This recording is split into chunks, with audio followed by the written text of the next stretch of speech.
talk about the English Premier League now. We saw big games in the weekend. I mean, when there seems to be something about pundits whenever Arsenal play a game, for the past five match days now. There's just something that will come up. Now, Arsenal scored late against Manchester City. And they celebrated. Late, and they celebrated.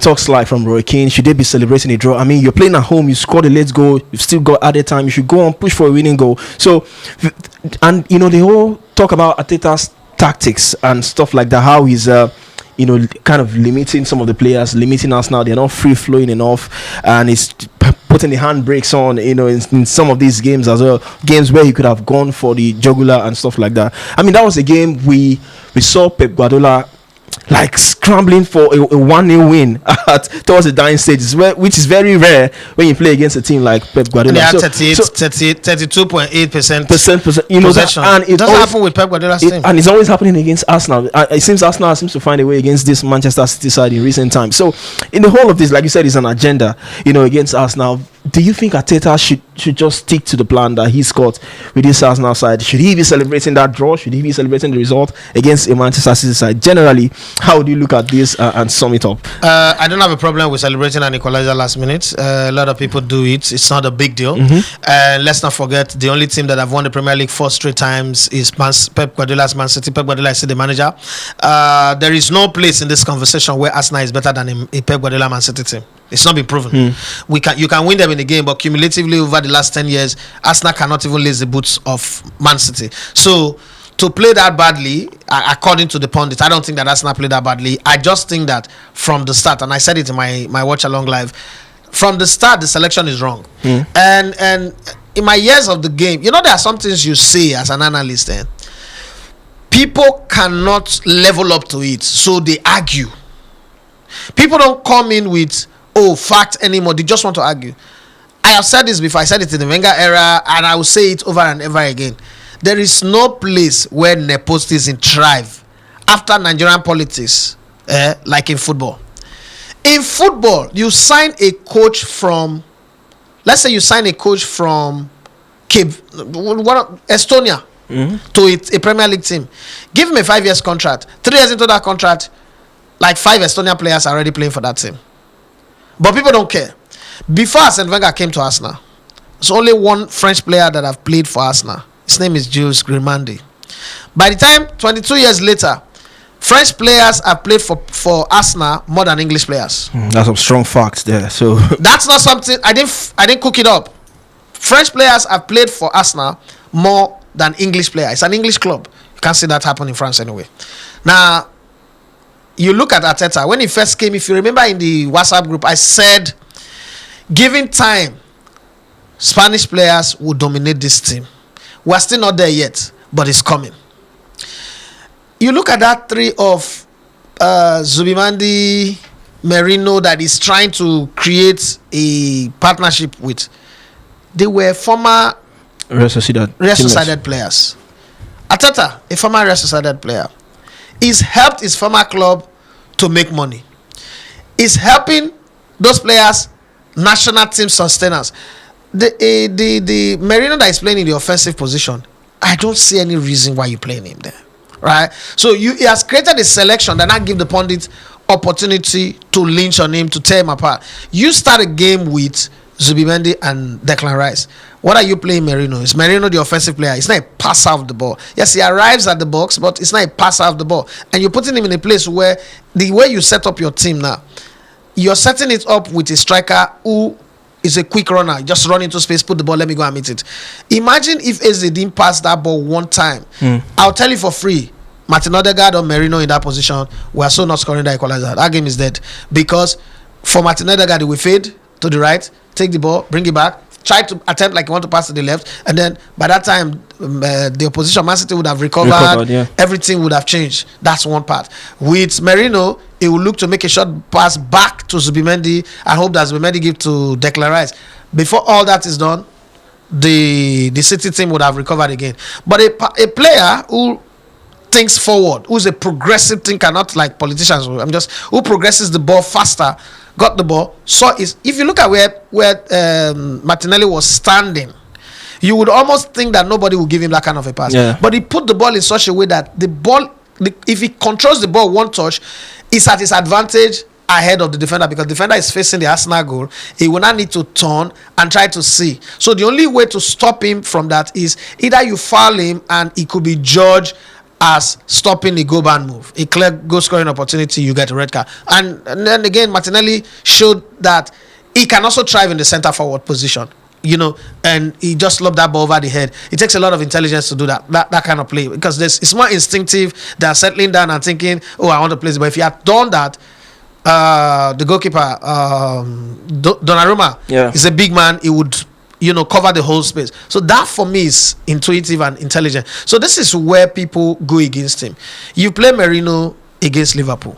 There was no penetration pass. There was no pass going forward. You now have Eze. Why did you sign Eze? You have Eze. You have other people you can put on the left, like Trossard, like Martinelli, and then you don't have Martin Odegaard, who could have been the reason why you're not playing him. Now, this is the time for you to try him there. Let him play every 90 minutes of the game, or probably start, and then in the second half, you remove him.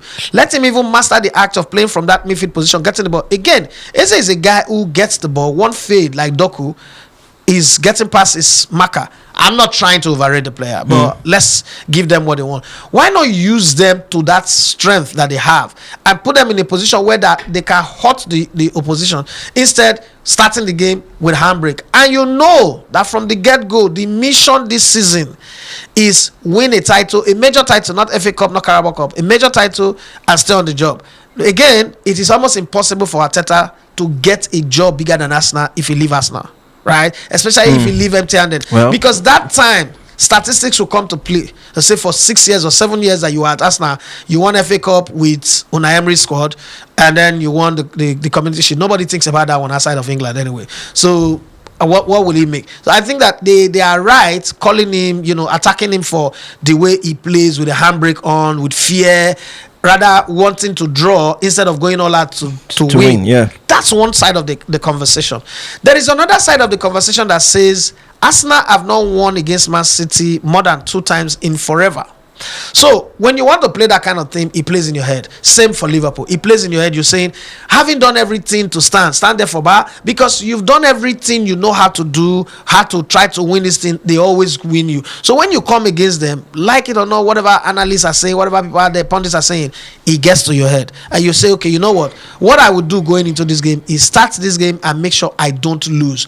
If by adventure and I get an opportunity to hit one punch and run behind, those people want to fight you, they wait for people to come. When they're trying to separate you, they'll punch you, and then they'll go and say that I beat that guy. That's the kind of thing. It's a snatch and grab kind of win that he's looking for against Liverpool, against Man City.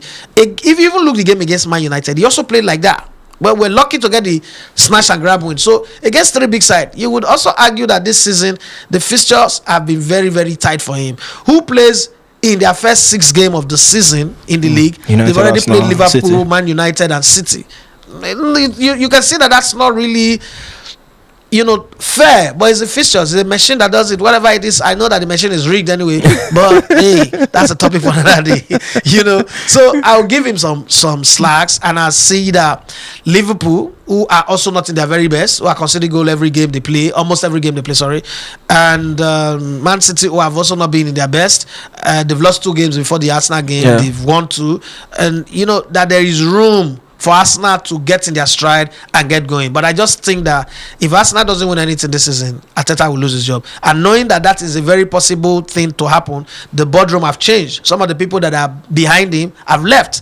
Edu's gone. The other 2 guys in the boardroom have gone. So there are new people that are coming. This is the Pharaoh that doesn't know Joseph. Joseph is Arteta in this case.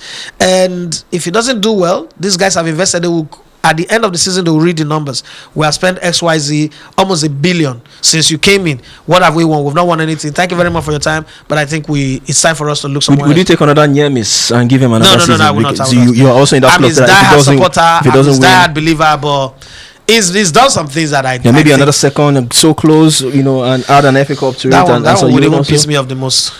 He's so close. Even if he wins the FA Cup and the Carabao Cup, but he doesn't win the Premier League or win Champions League, Arteta is going. By my book, he's going. I don't already type the sack letter. We're waiting to hand it over. So what's the way to go to win the league? Is it that you just get your points against the small teams, win the small teams home and away from the big teams, maybe pick a point, pick a win? So that's the Ferguson principle, and you can use the Ferguson principle as a template for winning the league because he won it 20 times.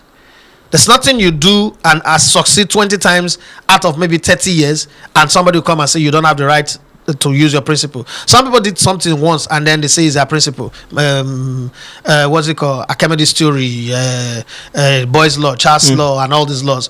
They just did something once and then everybody say, "Oh, this is the way to go." Okay, this is how to not dance makosa because it's a willow style of dancing. You understand what I'm saying? So if you win all the small teams, there are so-called this small. To me, I don't see any team as small in the Premier League. I always have this argument of saying if you beat Sunderland, you get 3 points. If you beat Man City, you get 3 points. If all of us winning anybody gets you the same equal point, then pick your point.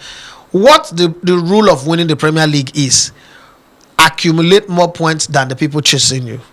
Now, pattern is also a very key thing to decide. How do you say, oh, this team cannot win the league? Aston Villa cannot win the league because at this stage of the season, they are 0. They don't have any points to make them be at the top. They are battling relegation. At what point would they rise up? But when you look at Arsenal, they sign good players, sign right players. They give the coach depth. You know, with the amount of injuries that they've had, they still have enough depth to battle their way through. If you don't know how to use them and you don't win title, you deserve to be fired. There's nobody that would be on Arteta's side if the season end he doesn't win the title. There's nobody that would have the guts to even say give him more time, because what is being given the most is time. Did we give Unai Emery this type of time and this type of budget when he was the coach? You think Arteta is better than Unai Emery? Nobody can convince me that Arteta is better than Unai Emery. I don't know any top coach that Arteta is better than. He's intense. I keep hearing that. He's focused. He's his humility, according to Jakushe, is out of this world. But all of those things are not the ingredients to win a league. Or win a title. Win a title by accumulating more points than your opposition. And these points that he's dropping, he better reduce them, because you drop 3 points against Liverpool, you drop 2 points against Man City. Let's just hope that he goes on a winning spree that puts him equal with Liverpool or probably above Liverpool, and then know how to tighten the screw. If not, he's going to lose the job at the end of the season. Well, Arteta, Arsenal fans who still want him to be on the job, he needs, I think all Arsenal fans are in agreement now that he needs to win something. I don't really think that there's any Arsenal fan that wants him to be on the job if he doesn't win anything. Yeah. So I think it's a case of your destiny is in your hand. Save it by winning. If he wins the Premier League, he gets another 2-3 seasons. Then, most of all, if he goes on, you know that Arteta have the chance to become Arsenal's greatest coach of all time. Win the Premier League and win the Champions League, and he's Arsenal's greatest coach of all time. So that's where you put him. Like, you know, Arsenal. If he wins the Premier League, he's the greatest coach of all time. Who else? Why are you laughing? That's a Wenger. People are looking at Arsene Wenger. If I slap you, people are looking at Arsene Wenger as Arsenal greatest coach. That's the thing that I want to say now will make people fight me.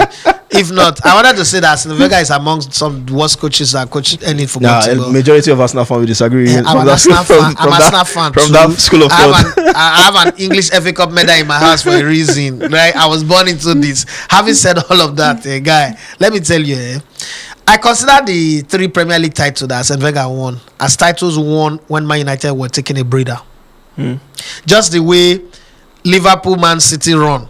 Every time Man City is taking a breather, Liverpool try to win one. And then we see how it go again. Yeah. Right? It is the same thing as far as I'm looking at Arsene Wenger, and you see a coach like Sir Alex Ferguson winning 20 in 26 years. In 22 years, 4 years short, you won 3. Like, bros, calm down. Then they come with the story of he's making money for the club. This club has not sold a player for 50 million in your time. So, please. Let's not talk about maybe on another day we'll come to that, because let's not talk about there's nothing you convince me that Arsene Wenger is a good coach. If a coach greatest attribute is that he gave players vitamins to drink, that's how he changed the league, that's doping. People are just making it sound different. It's doping. Wenger was doping his players. That's cheating. But because he has good PRO in the media and all that, you're taking something that other people are not taking. That makes them last longer in the game than others. If you take this thing to go and sleep with a woman, normally they come for 5 minutes. Now they come for 1 hour. Not be doping. But hey, let's even leave that one. And then your greatest achievement that you built a stadium for the club. Diego Simeone at Atletica, I've not heard anybody say Diego Simeone built a stadium for the club. Between Diego Simeone and Arsene Wenger, who should be credited for building a stadium? In your own like layman view, Yeah. who should be credited? Simeone. Have you ever heard anybody say Simeone built a stadium for the club? Who employs a coach and say your job is to come and build stadium? They say they took a loan and they use him as a collateral. It's like, what bank will use human being as collateral? All the assets you have now human being you use. If you fall down and die tomorrow morning, your money don't go. I don't understand. Let's say I don't want to talk about Wenger. Well, He's good with his media boys and Yeah. it's fantastic. Credit to him. He did his job well in that regard. But aside that, man,